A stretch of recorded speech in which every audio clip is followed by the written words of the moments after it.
Hello, hello. नमस्कार दोस्तों, स्वागत है आपका GDS to MTS previous year question paper video number 12 में। और उड़ीसा सर्कल का हम जो प्रीवियस ईयर क्वेश्चन पेपर है करने जा रहे हैं, ठीक है। हमारा एक, अगर आप भी जीडीएस टू एमटीएस के एग्ज़ाम की प्रिपरेशन कर रहे हैं तो हमारा एक बैच सक्सेसफुली चल रहा है, जिसमें आपको ये सभी फैसिलिटीज़ मिलती है, जैसे डिपार्टमेंट का सारा सिलेबस, जिसमें PO guide part 1, definitions, product and services, उनके PDF notes, video classes, result oriented approach, conceptual clarity, previous year question paper तो आपको वैसे ही मिल जाता है, ठीक है। और इसकी जो फीस है वो है 199 पर मंथ। लेकिन इसमें एक और एडिशनल बेनिफिट मैं करने जा रहा हूँ। वो क्या है, क्योंकि हमारा जो सिलेबस है वो एक हफ्ते के अंदर ख़त्म हो जाएगा। आई थिंक नेक्स्ट वीक के अंदर जो हमारा रॉ सिलेबस है, जो हमें नोटिफिकेशन में दिया हुआ रहता है, वो ख़त्म हो जाएगा। उसके बाद भी हमारे पास समय बचेगा, तो मैंने सोचा कि कुछ कंसेप्ट ऐसे होते हैं जैसे मैथमेटिक्स और जीके, ठीक है। जितना भी हम हो सके इसको हम कवर करने की कोशिश करेंगे जब तक हमारा जो एग्ज़ाम है वो कंडक्ट नहीं हो जाता, ठीक है।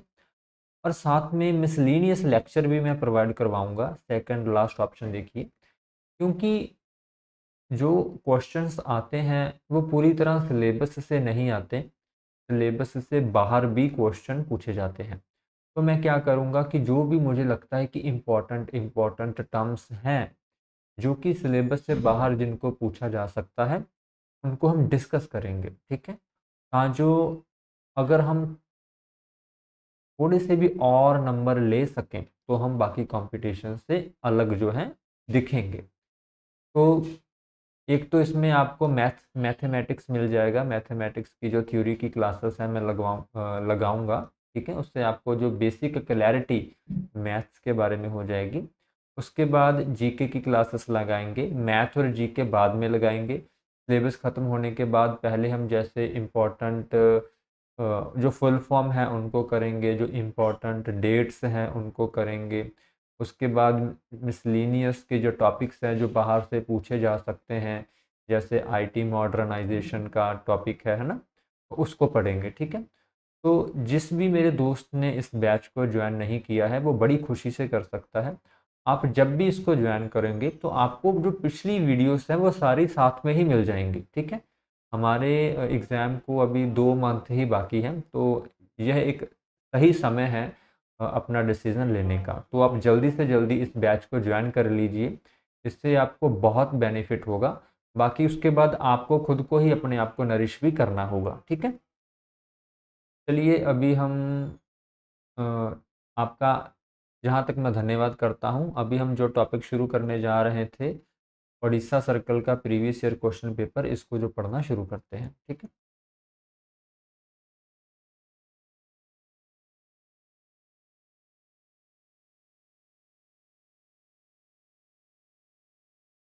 बस मुझे 1 मिनट का समय दीजिएगा।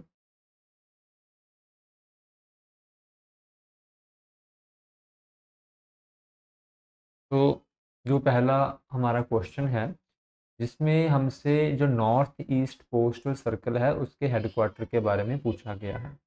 नॉर्थ ईस्ट में 6 स्टेट्स आती हैं, और 6 स्टेट्स का जो हेडक्वार्टर है वो है दोस्तों शिलोंग, ठीक है। ये हमने नोट्स में पढ़ा भी है। और दूसरा, जो हमारी कंट्री है वो कितने पोस्टल सर्कल में उसको बांटा गया है।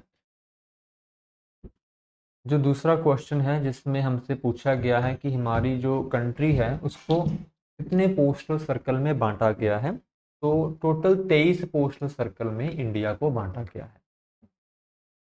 तीसरा, कि आरपीएलआई का कोई क्लेम केस है जिसमें इंक्वायरी भी इन्वॉल्व है, तो उसको कितना समय लगेगा। अगर आपने प्रोडक्ट एंड सर्विसेज की हमारी जो क्लासेस हैं वो लगा रहे हैं तो उसमें मैं पढ़ाऊँगा कि इसके लिए 90 दिन का समय लगेगा। वैसे ये जो क्वेश्चन है, क्वेश्चन नंबर 3 जी, आपको कहीं भी इसकी जो इसके बारे में वेबसाइट पर नहीं मिलेगा। तो एक किस्म का out of the syllabus question भी है, लेकिन चलो मैंने नोट्स में इसको कवर किया हुआ है। और ऐसे ही क्वेश्चन हम मिसलेनियस वीडियोस में कवर करेंगे जो कि स्पेशल बैच में होगा, और जिन्होंने उनको ज्वाइन किया होगा वो उनको देख पाएंगे। ठीक है। क्वेश्चन नंबर 4, जो लैकेडिव आइलैंड है, लैकेडिव आइलैंड जिसको हम लक्षद्वीप आइलैंड भी बोल देते हैं, वो किस पोस्टल सर्कल के साथ अटैच है? तो वो दोस्तों केरला पोस्टल सर्कल के साथ अटैच है। ठीक है, केरला के पास में ही पड़ता है लैकेडिव आइलैंड। और क्वेश्चन नंबर 5 की जो BNPL सर्विस होती है, जिसको हम बुक नाउ पे लेटर सर्विस बोल देते हैं, जिसमें कस्टमर अभी बुक करवाता है और उसका 1 मंथ के बाद बिल बनता है और वो उस बिल को अदा करता है, इसका जो कॉन्ट्रैक्ट पीरियड होता है वो कितने समय का होता है? तो वो 1 साल का होता है। ठीक है, कस्टमर को डिपार्टमेंट के साथ कॉन्ट्रैक्ट करना पड़ता है और उसका समय अवधि 1 साल की होती है। क्वेश्चन नंबर 6, मुंबई GPO का इंचार्ज कौन है? जो क्वेश्चन नंबर 6 है ना दोस्तों, वो एक लोकल क्वेश्चन है। जैसे ऑल ओवर द इंडिया में ऐसे क्वेश्चन नहीं पूछे जा सकते, क्योंकि छोटे छोटे सभी ऑफिसर्स की जानकारी रखना नेक्स्ट टू इम्पॉसिबल है कि उसका इंचार्ज कौन है। तो ये एक मिसलिनियस क्वेश्चन में आ जाता है। लेकिन फिर भी अगर आपको ऐसा क्वेश्चन का आंसर नहीं पता है तो आपने टिक जरूर करके आना है, क्योंकि हमारे एग्जाम में नेगेटिव मार्किंग नहीं है। ठीक है, तो फिलहाल इसका आई थिंक सी आंसर है, लेकिन मुझे भी नहीं पता है तो मैं सी लगा रहा हूँ। ठीक है। क्वेश्चन नंबर 7 कि जो पोस्ट बॉक्स की फैसिलिटी है उसकी परमिशन कौन देता है? ठीक है, इस क्वेश्चन को है ना पूछने का जो तरीका है वो थोड़ा गलत है। दो तरह की परमिशंस होती है, एक तो कि किसी पोस्ट ऑफिस में पोस्ट बॉक्स होंगे या नहीं होंगे, इस चीज की फैसिलिटी के बारे में बात कर रहा है, या फिर कस्टमर पोस्ट बॉक्स की फैसिलिटी लेना चाहता है, इसके बारे में बात कर रहा है। ठीक है, तो दो कंडीशंस अलग अलग है। जैसे मान लीजिए एक हेड ऑफिस जहां पर है, एक हेड ऑफिस जहां पर है, हो सकता है इस हेड ऑफिस में पोस्ट बॉक्स की फैसिलिटी हो और इसमें ना हो। तो अगर ऐसी फैसिलिटी की बात है तो वो हेड ऑफ सर्कल डिसाइड करता है कि किस पोस्ट ऑफिस में पोस्ट बॉक्स की फैसिलिटी होगी या नहीं होगी। ठीक है, लेकिन अगर कस्टमर चाहता है कि मैं पोस्ट बॉक्स को रेंट पे लूं, तो उसकी जो परमिशन है वो पोस्ट मास्टर सर या सब पोस्ट मास्टर सर देते हैं, जिनके ऑफिस में भी पोस्ट बॉक्स लगे हुए रहेंगे। ठीक है। क्वेश्चन नंबर 8, जो एंटीसिपेटेड इंडोमेंट एश्योरेंस है PLI का, उसको, सॉरी दोस्तों, क्वेश्चन नंबर 8 कि anticipated endowment assurance of PLI को कब इंट्रोड्यूस किया गया था? तो उसको 1984 में इंट्रोड्यूस किया गया था। ये क्वेश्चन भी आपको कहीं पर नहीं मिलेगा। अगर आप देखेंगे आपको वेबसाइट पर इसका जिक्र नहीं मिलेगा। तो एक out of the syllabus question है, क्योंकि इसका सोर्स नहीं मिलता आसानी से। ठीक है, तो मैं ऐसे क्वेश्चंस को, जैसे मैंने पहले बताया, स्पेशल वीडियोस में कवर करने की कोशिश करूंगा। क्वेश्चन नंबर 9 कि जो लॉक्ड पोस्ट बैग है वो किसको पकड़ाया जाता है? ठीक है, तो पोस्ट बैग की फैसिलिटी कोई कस्टमर लेता है, अगर वो कस्टमर खुद आता है तो उसको भी पकड़ाया जा सकता है, और अगर वो कस्टमर अपनी किसी मुलाजिम को भेजता है जो उसके साथ काम करता है तो उसको भी पकड़ाया जा सकता है। तो इसमें है दी मैसेंजर कंसर्न, जो भी उसका मैसेंजर होगा उसको जो है पकड़ाया जा सकता है। ठीक है। Question number 10, post box address should not include, post box के अंदर जो भी लेटर्स आते हैं, पोस्ट कार्ड आते हैं, ठीक है, वो फैमिली मेम्बर्स के आ सकते हैं, कैजुअल विजिटर के आ सकते हैं और गेस्ट के आ सकते हैं, लेकिन नेबर्स के लेटर्स आपके पोस्ट बॉक्स में नहीं आ सकते। ठीक है, तो यही हमसे पूछा गया था। Question number 11, after the letter box clearance, letter box PN should hand over the letter box key to, letter box को ओपन करने के बाद जो उसकी चाबियां हैं, कीज हैं, वो किसको पकड़ानी होती हैं? जहाँ तो वो पोस्ट मास्टर सर को पकड़ानी होती है, जहाँ कोई रिस्पॉन्सिबल पोस्टल असिस्टेंट जिसको उसकी जिम्मेदारी दी गई होगी उसको पकड़ानी होती है। तो इसीलिए ऑप्शन नंबर सी जो है सही आंसर। ठीक है। क्वेश्चन नंबर 12 की जो बिल मेल सर्विस है उसमें 50 ग्राम तक के कितने पैसे लगते हैं। ठीक है। बिल मेल सर्विस वह सर्विस होती है जिसमें हम बिल भेजते हैं कस्टमर को बाय लेटर और by email and later card. तो उसमें क्या होता है, दो तरह की बिल मेल सर्विस होती है, नेशनल बिल मेल सर्विस और बिल मेल सर्विस। तो पूछा हमसे ये गया है कि पहले 50 ग्राम के कितने पैसे लगते हैं। ठीक है, तो इसके लगते हैं 3 रुपये। ठीक है। और पोस्टल रेट्स का अगर आप वेबसाइट पर चार्ट देखेंगे तो उसमें सभी तरह के रेट्स मिल जाएंगे आपको, और आपको उनको याद भी करना है। बिजनेस पार्सल का कम से कम कितना वजन रहता है। बिजनेस पार्सल एक ऐसी टर्म है कि आप जो उसमें मैक्सिमम वजन होता है वो 35 kg होता है। ठीक है। और जो मिनिमम वजन है वो आप रख तो कितना भी सकते हैं, लेकिन उसमें जो चार्ज लगेगा आपका वो 2 किलो तक ही लगे, 2 किलो का लगेगा ही लगेगा। ठीक है। हम उसको कम से कम 2 किलो ही कंसीडर करते हैं। ठीक है। क्वेश्चन नंबर 14 कि लेटर बॉक्स को क्लियरेंस करने के लिए मोबाइल एप्लीकेशन कौन सी है। पहले दोस्तों ना नया था एप्लीकेशन का इस्तेमाल होता था, लेकिन अभी पोस्टमैन एप्लीकेशन के अंदर ही लेटर बॉक्स क्लियर करने का ऑप्शन अवेलेबल है। ठीक है। क्वेश्चन नंबर 15 कोई भी गवर्नमेंट ऑफिशियल जो कि सर्विस पोस्टेज स्टैंप इस्तेमाल कर सकता है, उसको अपने लेटर के ऊपर कौन सा सुपरस्क्रिप्शन देना होता है। ठीक है। तो OIGS लिखना होता है, जिसको हम बोलते हैं on India government service, on India government service. तो ऐसा उसको लिखना होता है। और मैं आपको एक बात और क्लियर करना चाहता हूँ, अगर आप हमारे स्पेशल बैच के स्टूडेंट्स हैं तो उसमें मैंने नोट्स प्रोवाइड किए हुए हैं, तो उसमें गलती से ना ऑन इंडियन गवर्नमेंट सर्विस लिखा हुआ था, लेकिन मैंने उसके लिए वो पोस्ट डाल दी थी कि आप इसको सही कर लेना। वो असल में ऑन इंडिया गवर्नमेंट सर्विस सही होगा। ठीक है। वो क्लैरिकल मिस्टेक थी, किसी स्टूडेंट ने उसको पॉइंट आउट किया था, तो मैंने उसके लिए पोस्ट डाल दी थी। ठीक है। क्वेश्चन नंबर 15 तक दोस्तों हम कर चुके थे, और क्वेश्चन नंबर 16 से अब हम स्टार्ट करेंगे। तो क्वेश्चन नंबर 16 है कि अगर कोई ऑफिशियल पार्सल हो और उसमें एक से ज़्यादा कम्युनिकेशन मौजूद हो, तो उस केस में उस पार्सल के साथ क्या ट्रीटमेंट किया जाएगा। दोस्तों जो ऑफिशियल पार्सल होता है उसमें आप कितने भी कम्युनिकेशन लेटर जो है भेज सकते हैं, तो इसको हम it will be allow for transmission, इसको हम रोकेंगे नहीं, आगे फॉरवर्ड इसको कर दिया जाएगा। ठीक है। क्वेश्चन नंबर 17 देखते हैं कि पोस्ट ऑफिस गाइड पार्ट 1 में जो लोकल प्रोहिबिशन हमें बताई गई है उसके बारे में हमसे पूछा गया है। पहला ऑप्शन तो है कि ऐसी कोई लोकल प्रोहिबिशन नहीं है, तो ये गलत है। और सी ऑप्शन देखिए कि सभी आर्टिकल जो हमें फॉरेन कंट्रीज से रिसीव होते हैं वो लोकल प्रोहिबिशन के अंदर आते हैं, ये भी गलत है। ठीक है। लेकिन जो बी ऑप्शन है, सर्टन आर्टिकल आर प्रोहिबिटेड, कि कुछ का आर्टिकल प्रोहिबिटेड है। ठीक है। तो ये ऑप्शन सही है, तो ऑप्शन नंबर जो बी है यही हमारा सही आंसर होगा। ठीक है। क्वेश्चन नंबर 18 कि अगर कोई ऑफिशियल पोस्टल आर्टिकल भेज रहा है तो उस केस में कौन सी चीज़ साथ में होनी चाहिए।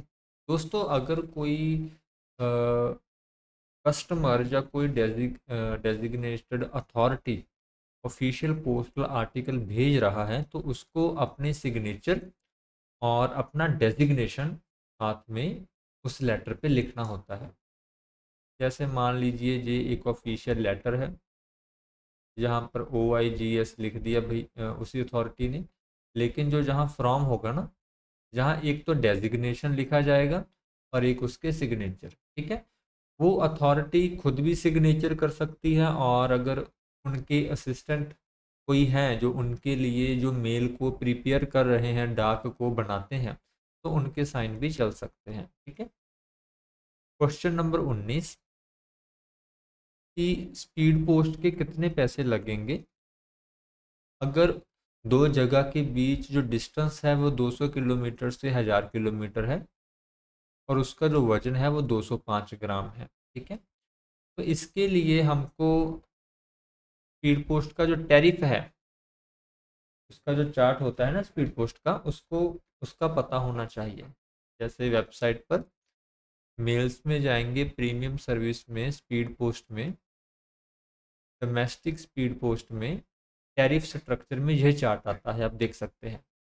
तो यहाँ देखिए कि 201 से 1000 किलोमीटर के लिए और 201 से 500 ग्राम के लिए कितने रुपए लगते हैं? 60 रुपए लगते हैं। ठीक है, तो यही हमसे पूछा गया है कि 200 से 1000 किलोमीटर के बीच जिसका वजन 205 ग्राम हो, उसके कितने रुपए लगेंगे? 60 रुपए लगेंगे, ऑप्शन नंबर सी। ठीक है, तो आप इस चार्ट को भी याद करके जाना। एक एक जो मार्क्स है हमारे लिए बहुत ज़रूरी है। ठीक है, और आपने इसमें रेकलेस नहीं होना है। क्वेश्चन नंबर 20 कि कौन सी चीज़ ऐसी है जिसको हम बाय पोस्ट एक जगह से दूसरी जगह भेज सकते हैं? पहला ऑप्शन है कि कोई भी तीखी चीज़ जिसको अच्छी तरह से पैक नहीं किया है उसको भेज सकते हैं, उसको नहीं भेज सकते। तीखी चीज़ भेजेंगे तो किसी के हाथ में लग सकती है, तो उसको प्रोहिबिटेड है जी। दूसरा, कोई भी लिविंग क्रिएचर, इसको भी हम नहीं भेज सकते क्योंकि जिसमें जान है, ठीक है, कोई लिविंग क्रिएचर है, कोई मेंढक है, कोई पंछी है, उसको हम बाय डाक भेजेंगे तो वो तो नुकसान करेगा ना।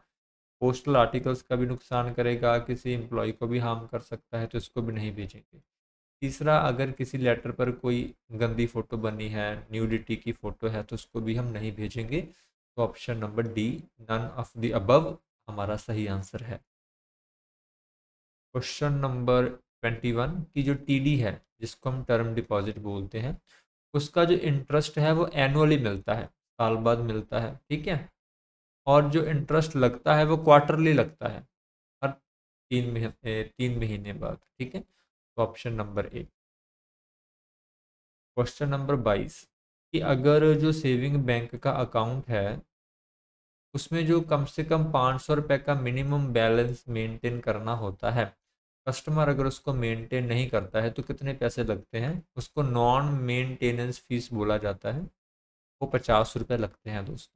ठीक है, क्वेश्चन नंबर 23 कि एक डिवीज़न में जितने भी ऑफिसर्स होते हैं, ऑफिसर्स का क्या मतलब है? जितने भी जीडीएस, एमटीएस, पोस्टमैन या पीए या मेल गार्ड या सॉर्टिंग असिस्टेंट, वो सभी किसके सबॉर्डिनेट होते हैं? तो वो सभी सुप्रीडेंट ऑफ अ डिवीज़न के सबॉर्डिनेट होते हैं। ठीक है, उनकी हेल्प के लिए वो काम करते हैं। ठीक है, क्वेश्चन नंबर 24 जो इनलैंड लेटर कार्ड होता है, अगर उसको फोल्ड कर दिया जाए तो उसके मैक्सिमम डिमेंशन क्या होते हैं? तो उसके मैक्सिमम डिमेंशन जो होते हैं 21 सेंटीमीटर गुना 10 सेंटीमीटर होते हैं। और अगर अनफोल्डेड के पूछे जाते हैं तो ये वाले हैं, ऑप्शन नंबर बी। ठीक है, क्वेश्चन नंबर 25 कि जी स्टेटमेंट हमें दी गई है, इसमें से कौन सी स्टेटमेंट ट्रांजिट ऑफिस के लिए जो सेट नहीं बैठती है? ठीक है, तो सबसे पहले कि जो ट्रांजिट ऑफिस होता है वो मेल कम्युनिकेशन के ऊपर बना होता है, मतलब कि उस रास्ते से बना होता है जहाँ से डाक जाती है, तो ये बात सही है। दूसरा, ट्रांजिट ऑफिस में बंद बैग आते हैं और बंद बैग ही आगे भेज दिए जाते हैं, ये बात भी सही है। तीसरा, जो बैग आगे भेजे जाते हैं उसको हम फॉरवर्ड बैग बोलते हैं, तो फॉरवर्ड बैग को फॉरवर्ड किया जाता है, ये भी सही है। चौथा कि ट्रांजिट ऑफिस में जो नंबर ऑफ लूज बैग वो बढ़ जाते हैं, तो फोर्थ ऑप्शन गलत है। मैं आपको बताता हूँ किस तरह से गलत है। ठीक है, तो मान लीजिए कि आरएमएस ने एक ट्रांजिट ऑफिस को बैग भेजा और उसने आगे पोस्ट ऑफिस को बैग भेजने हैं। ठीक है, तो आरएमएस क्या करेगा? एक बड़ा बैग लेगा, उसमें छोटे छोटे बैग डाल देगा जिसको हम बोलेंगे टीबी, वो भेजेगा ट्रांजिट ऑफिस को। ट्रांजिट ऑफिस क्या करेगा? इस बड़े बैग को खोलेगा और छोटे छोटे बैग को पोस्ट ऑफिस वाइज सॉर्ट करेगा, ठीक है, सॉर्ट करके आगे भेज देगा। अभी ट्रांजिट ऑफिस ने क्या किया, इसने लूज बैग कम किए हैं। कैसे? जब आरएमएस ने इस पर बड़ी टीबी भेजी इसके पास, तो बहुत से बैग थोड़ी ना भेजे हैं, बहुत से बैग को एक बैग के अंदर डालकर भेजा है ताकि लूज बैग कम हो, ठीक है। लेकिन ऑप्शन नंबर डी में क्या बताया गया है कि लूज बैग बढ़ जाते हैं, ये गलत है। यही हमसे पूछा है कि कौन सी स्टेटमेंट सही नहीं है, तो डी स्टेटमेंट सही नहीं है, ठीक है। क्वेश्चन नंबर 26, टाउन सब ऑफिस किसको बोलते हैं, ठीक है। तो हम ये सभी चीज़ें वैसे पढ़ चुके हैं जो हमारा प्रीमियम बैच है। टाउन सब ऑफिस क्या होता है कि एक हेड ऑफिस के आसपास उसके सब अरब मतलब कि उसके आसपास के एरिया में, ठीक है, जो सब ऑफिस सिचुएटेड होता है उसको हम टाउन सब ऑफिस बोल देते हैं, ठीक है। अगर कोई टाउन ब्रांच ऑफिस बोले तो वो भी सेम ही डेफिनेशन होती है, किसी हेड ऑफिस के आसपास अगर कोई ब्रांच ऑफिस होता है तो हम टाउन ब्रांच ऑफिस बोल देते हैं। क्वेश्चन नंबर 27 कि लोकल सॉर्टिंग ऑफिस में जहां पर काम का प्रेशर ज़्यादा होता है उसको कम करने के लिए आसपास के पोस्ट ऑफिस में सॉर्टिंग डायग्राम दिया जाता है, जो सॉर्टिंग का काम उसको सौंप दिया जाता है। तो आसपास के पोस्ट ऑफिस को क्या बोलते हैं जो सॉर्टिंग का काम करते हैं, तो उनको हम बोलते हैं नोडल पोस्ट ऑफिस, ठीक है, option number B. Question number 28, if TMO function in the night set then. TMO का क्या मतलब है? ट्रांजिट मेल ऑफिस टीएमओ की फुल फॉर्म है। अगर वो नाइट पहला ऑप्शन है कि मेल एजेंट उनके वर्किंग आवर फिक्स करेगा, ऐसा नहीं है, ठीक है, क्योंकि उनका जो वर्किंग आवर है वो रिकॉर्ड ऑफिसर फिक्स करता है, जो हमारे सिलेबस में नहीं है। दूसरा है कि set work through the night, हाँ ये सही है, सेकंड ऑप्शन सही है, ठीक है। चलो हमें तो सही निकालना था तो सेकंड सही है। क्वेश्चन नंबर 29 कि ऑफिस ऑफ एक्सचेंज के बारे में कौन सी स्टेटमेंट सही नहीं है, हमें गलत स्टेटमेंट का चयन करना है। तो ऑफिस ऑफ एक्सचेंज होता क्या है? कोई भी पोस्ट ऑफिस या फिर कोई भी सॉर्टिंग ऑफिस या फिर कोई भी सेक्शन जो डाक को विदेश के पोस्ट ऑफिस के साथ एक्सचेंज करता है उसको हम बोलते हैं ऑफिस ऑफ एक्सचेंज। तो जो तीनों चीज़ें हैं ये सही है। लेकिन आप फोर्थ ऑप्शन देखिए कि custom office which exchange mail with office in a foreign country, तो वो कस्टम ऑफिस नहीं हो सकता, ठीक है। तो जहाँ पर ये गलत हो जाता है, इसीलिए डी ऑप्शन सही ऑप्शन है हमारे लिए। क्वेश्चन नंबर 30 कि आरएमएस में कितने तरह के मेल ऑफिस होते हैं? तो दोस्तों आरएमएस में दो तरह के मेल ऑफिस होते हैं, एक को बोलते हैं ट्रांजिट मेल ऑफिस, दूसरी को बोलते हैं सॉर्टिंग मेल ऑफिस, ठीक है, ऑप्शन नंबर बी। तो ये था दोस्तों ओडिशा सर्कल का प्रीवियस ईयर क्वेश्चन पेपर, ठीक है। आई होप आपको चीज़ें समझ आ रही है। जिसने भी पेड बैच ज्वाइन करना है दोस्तों बड़ी खुशी से कर सकते हैं। आज की वीडियो को हम इतना ही रखते हैं अभी के लिए। जय हिंद, जय भारत, जय जवान, जय किसान।